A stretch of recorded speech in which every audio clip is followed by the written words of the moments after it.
thank all y'all on this couch, all the men and women that have graced this couch, all our tremendous staff, and all the amazing fans for everything that you guys have done in helping this become the show that it is, man. Yes, sir. Appreciate all y'all, especially. Thank you. Yes, sir, brother. My God. Yes, sir. My God. Appreciate you, gentlemen. My God. Skip, I'll send you a dap from over that way. Appreciate you. It really feels like the end of an era for Gil's Arena powered by Underdog. Once Step stepped away, the show took a noticeable hit in viewership, and instead of stopping to slide, more changes seemed to make the situation even tougher. Josiah also left his role as moderator, and it looks like he'll be following Gil over to the new show. That meant Brandon had to run the final episode, and while it may have looked manageable from the outside, the atmosphere in the studio just didn't have the same energy.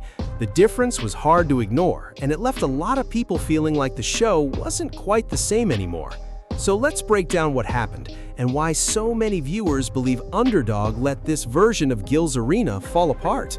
For us to wrap up today, but before we do, I just want to send a shout out to Gilbert Arena's Underdog. When we started this show February 2023, we had some super lofty expectations of where we wanted to go. We're able to accomplish those things, becoming the #1 daily sports show in the world, Swaggy, or at least in America. But I want to thank all y'all on this couch, all the men and women that have graced this couch, all our tremendous staff, and all the amazing fans for everything that you guys have done in helping this become the show that it is, man. Yes, sir. Appreciate all y'all, especially. Thank you. Yes, sir, brother. My God. Yes, sir. My God. Appreciate you, gentlemen. My God. Skip, I'll send you a dap from over that way. Appreciate you as well. Thanks. Shout out to our tremendously talented crew. Shout out to everybody in the chat. This has been another episode of Gil's Arena presented by Underdog.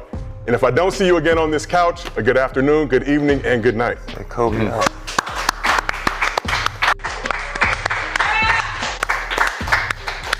Welcome back to Gil's Arena presented by Underdog. I'm Brandon Jennings, and I'll be your host this evening. We got one of the biggest legends in sports media game. Sit next to me, Skip Bayless is in the building. Sitting next to him, joining him is NBA World Champ of the World, Swaggy P, Nick Young. What? Wait, where's Nick? We don't know. We don't know? He'll be here. And the man they call Cemetery Larry, NCAA Champ of the World, Rashad McCants is in the building. Yeah.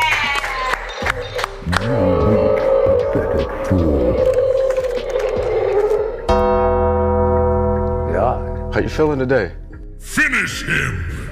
How you feeling today? Got your Lakers stuff on? Feeling good? Last hurrah, this is the last hurrah. Yeah? Figured I'd bring out the last little bit of props and take a couple souls in the process. Yeah. And it's a special free agency edition of Gil's Arena, and we'll be breaking down all the big signings and moves. Watching that episode made one thing pretty obvious. Hosting that show is a lot tougher than it looks. I wouldn't be surprised if BJ went back and watched the replay thinking, yeah, that didn't go the way I expected. Because the final product was rough to sit through. Considering Underdog was wrapping up the season and had already lost a lot of viewers, this felt like the perfect opportunity to bring in a big guest and end things on a high note. Instead, the finale never really delivered that feeling. Whenever Gil was still running the show, they usually closed the season with energy, celebration, and something that gave fans a reason to come back. This time, it felt like they missed the moment. And you had MC showing up in that Thanos costume, almost like he was signaling that the competition was over and that he and Skip were ready to carry the next show. I'm definitely interested to see how that new project turns out, and I wish them nothing but success. Another thing people noticed was Josiah making sure to thank Gil during his farewell for giving him the opportunity. MC didn't publicly do the same, and some viewers saw that as a bad look, especially after he'd been criticizing Knicks. At the end of the day, if somebody helped open doors for you or put you in a better position, a little appreciation goes a long way.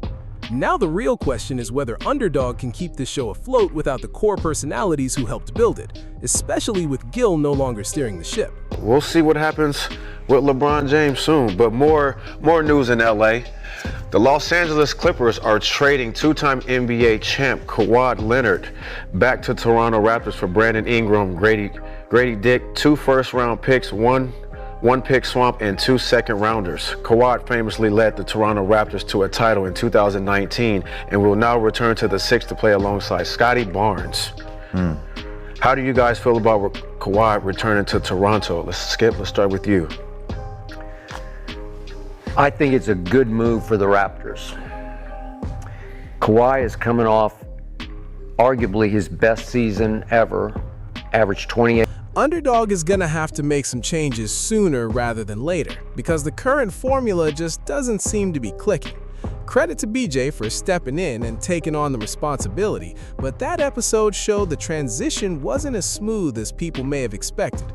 Then you have Skip, whose laid-back delivery and low-key tone can make it difficult to keep the energy up for an entire show. And let's be honest, no matter how many costumes MC shows up wearing, that's not enough to carry the program by itself. A lot of viewers have also noticed how carefully MC has been navigating his relationship with Skip, almost like he's positioning himself to become Skip's long-term co-host.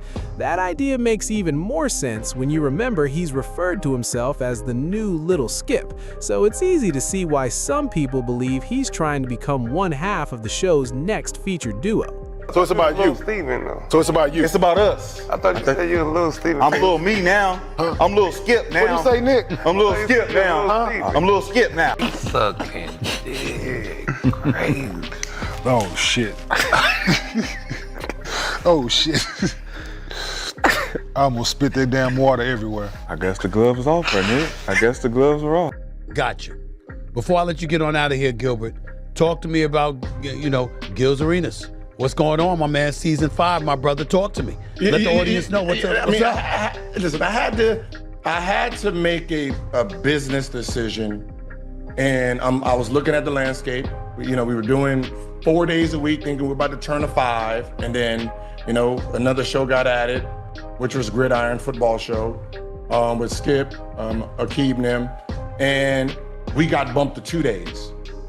When you're trying to make progress, that's like, winning a championship, and then, all the starters get put to the bench, and you're only playing 21 minutes, right? It didn't make sense to me, and it's like, if we want to build and build, we can't play under, another show on the same channel.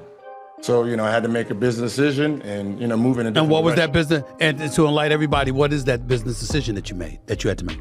Moving in a different direction and starting. Let me see. In about 6 days, I will 100% own Gil's Arenas name. Same cast of characters or different crew? Well, the other characters are still under contract until September. So we're starting up in August. So unless they just flat out quit, I can't talk to them and I can't recruit them. I can't poach. So, I got to look for a different cast of. It feels like Underdog tried to reinvent something that didn't need fixing in the first place. The basketball show was the foundation of the channel, built around Gil sitting on a couch with the rest of the crew, so cutting its schedule from 4 days a week to 2 never made much sense to a lot of viewers. There also seemed to be a belief that the football show would eventually become the bigger attraction, but plenty of fans questioned that decision from the start. The comparison people have been making is that it was as questionable as making a move that clearly weakens your strongest asset. Looking back now, everything almost feels like it was leading to this outcome. Gil's contract expired this summer, Underdog reportedly didn't offer the deal he was looking for, and that sends the message that the company believes it can keep the show successful without him. Whether that's the right call is something the audience numbers will answer over the next few months, because those results will speak for themselves. You also have to think Gil is motivated to prove just how much he meant to the show's success, so it wouldn't be surprising if he has something planned for his next chapter. With his new show set to launch in August, a lot of people will be watching that first episode closely. As things stand today, though, it certainly feels like Gil has a chance to walk away with the final word. Excuse my language, yours. Nobody on y'all shit no more. You can't kick out. You can't leave me. And there you go. Keep the people. I built that shit brick by brick. And you think you can do this to me?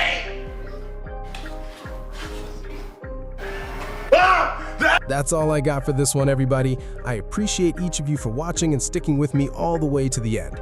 If you enjoyed the video, make sure you hit that like button, subscribe to the channel, and turn on notifications so you don't miss what's coming next. We've got plenty more content on the way, and I'll see you all in the next one. Until then, take care. Peace.